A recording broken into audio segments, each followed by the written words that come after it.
Chhattisgarh BJP में मंथन शुरू हो गया है।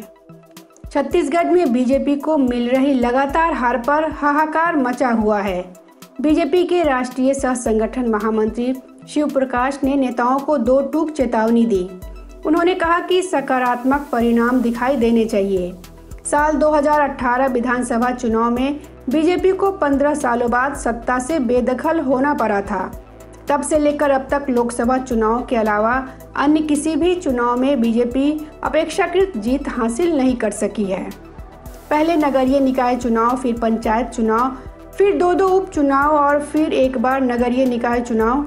इन सभी चुनावों में बीजेपी को करारी शिकस्त झेलनी पड़ी। स्थिति यहाँ तक बिगड़ी कि बहुमत के बाद भी बीजेपी निकायों में अपनी सरकार नहीं बना पाई।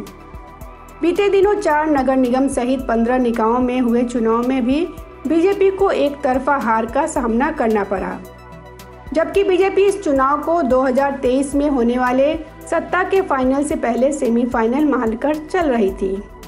बीजेपी ने चुनाव नई प्रदेश प्रभारी सह प्रभारी की अगुवाई में लड़ा।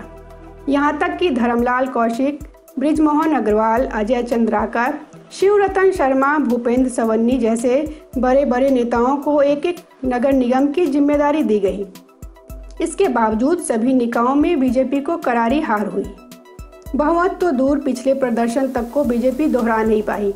बीजेपी को लगातार मिल रही हार पर शुक्रवार और शनिवार को मंथन हुआ। चर्चा के बाद बीजेपी के राष्ट्रीय सह संगठन महामंत्री शिव प्रकाश ने नेताओं को दो टूक चेतावनी दी। उन्होंने कहा कि सकारात्मक परिणाम दिखाई देने चाहिए। उन्होंने इस चेतावनी के बाद आगामी उपचुनाव सहित अन्य योजनाओं पर रणनीति तैयार की।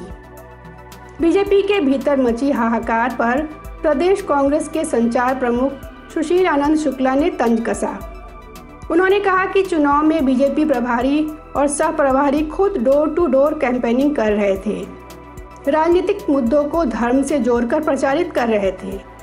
बावजूद इसके इनकी हार हुई, क्योंकि अब लोगों का बीजेपी पर से विश्वास पूरी तरह से उठ चुका है। Bureau report, public news.